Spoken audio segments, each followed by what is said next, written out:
What up, bros and broettes? We got the rain gear out. Woo! It is a perfect day for nothing but fishing. We are going out. The boat is soaked.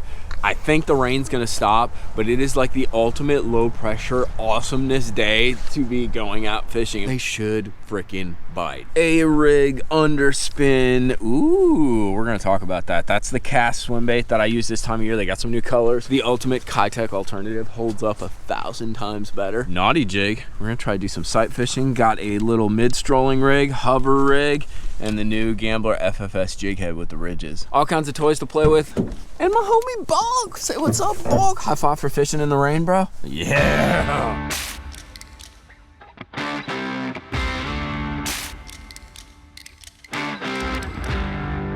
For all you guys new to the channel, this is my absolutely vicious pit bull. Total child eater, killer, attack dog. I swear to God, it's the best sound of the day.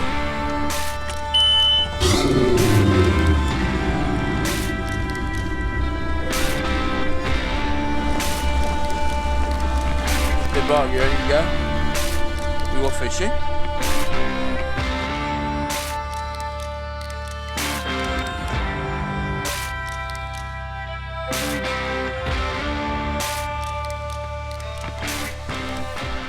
Give the old cast a try. It's got a little rattling. Oh, there they are. You see them? There's a bunch of them down there, dude. Got them right under the boat, dude. That might be a big spot.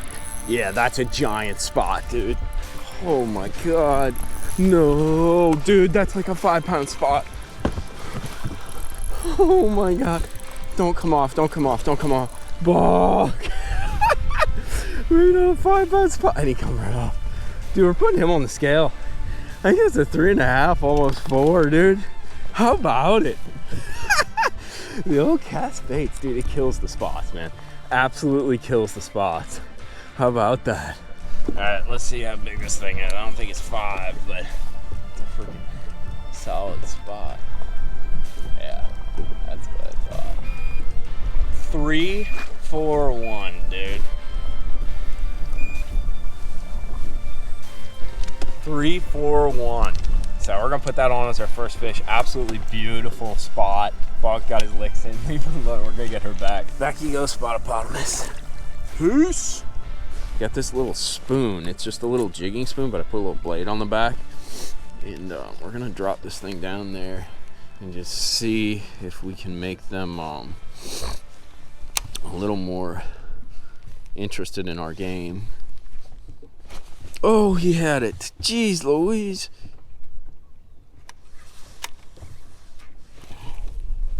Got him. But I might have actually snagged him.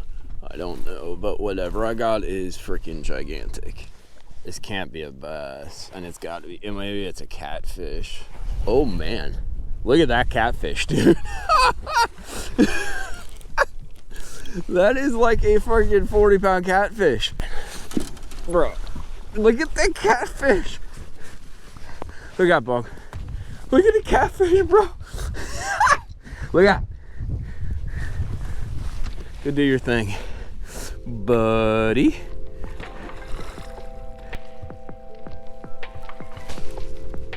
Got him that time. That feels like a pretty good one.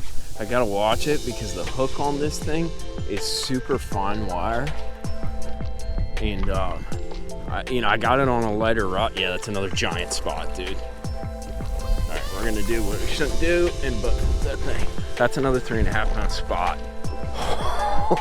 We're putting her on the scale too, dude. See that little hook? It's kind of tiny. It does the job, and as long as you rod it right, you're good to go. Bro. Love this, dude. I swear to God, one of my goals in life is to catch 25 pounds and half of them be spots, or hell, all of them be spots. Another beautiful, long, spotted bass bug. Leave him alone, dude. All right, let's get this thing on the scale. I'm surprised. This one's actually smaller, dude. This one is 324. 324. Just a beautiful spot. We'll get her back. Dude, we got 6.5 pounds with 2 spots. Back you go, homie. Peace. See all the fog back there? It's badass, dude. It's a killer day to be out. But we're throwing swim baits. Swim baits to me, especially in this early winter season, until it gets super cold and you get up the frit side, you know, the suspending jerk baits, the 110s, all the little dangle, doodle, which we'll talk about because it is bound to get icy cold. Swim baits are super versatile, and there's a lot of different ways to fish them. I'm going to run through the rigs that I have set up, and these are all my kind of like early winter rigs, and they all do multiple things, and that's what we're going to kind of talk about. So one of them that we caught one of those big spots on was this guy. This is the Cast Baits. It's basically a Kitech. I have it on a ball head. I'll either use, it's kind of offset a little bit there. See all the teeth marks on it? So I'll either use a 1/4 ounce or I'll use the 3/8 ounce. Those are my general go-tos.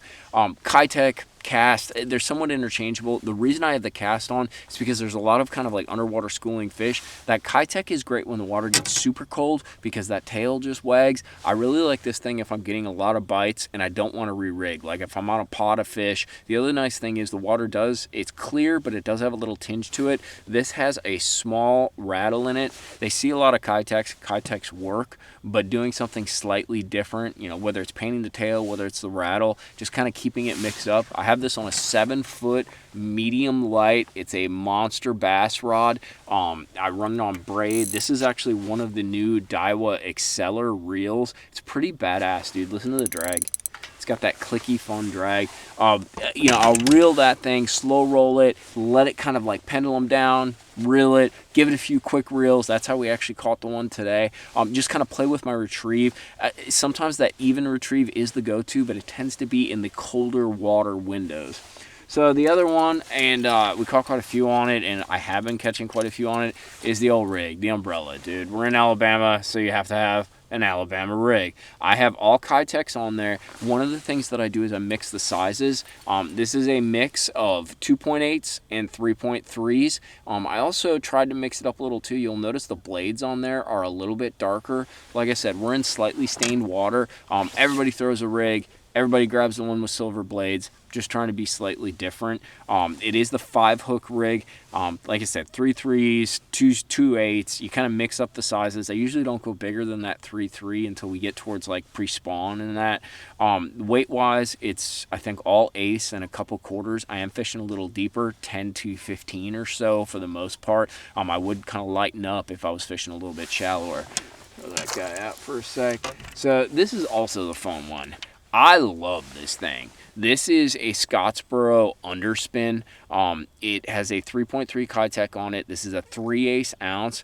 What I really like about this is it doesn't roll. A lot of underspins will roll when you burn them, and I'm finding this time of year, this year, the water's still a little bit warmer, and these fish want a faster retrieve. So I can really burn this thing back and trigger them where a lot of guys are kind of slow rolling, and I can see these fish on active target, and when I'm slow rolling it, they're just following behind, and they will not close the deal. However, if I can cast it out, put a few cranks in it, and then do that fast couple of reels, it kind of triggers them. It's almost like we've talked about fishing a hair jig.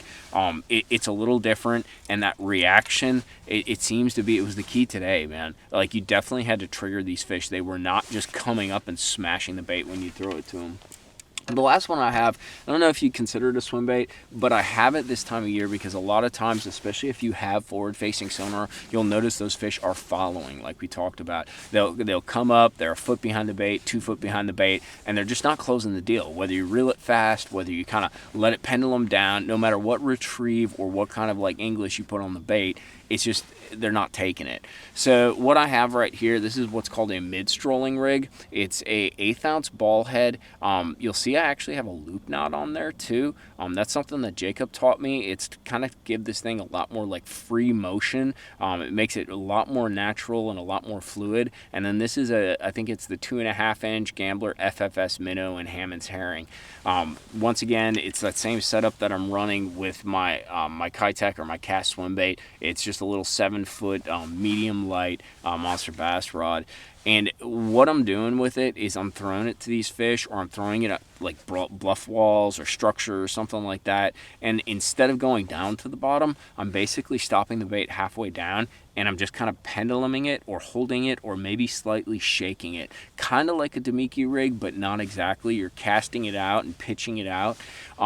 Basically, it's a finesse, downsized way to try to get those fish to commit. You know, if what I've found really in early winter when these fish are kind of moving around, maybe they're following your bait, there's two ways to catch them. Either fast, like making them react, or fishing so slow it drives you nuts. And that's where this thing comes in handy, because you can fish it super slow, you keep it above the bottom. That's another thing we didn't talk about. One of the reasons I think a lot of these baits work is this time of year, these fish are really above the bottom. You'll catch some fish on a jig. I do drag a football jig on rock structure, you know, next to bridges, things along those lines.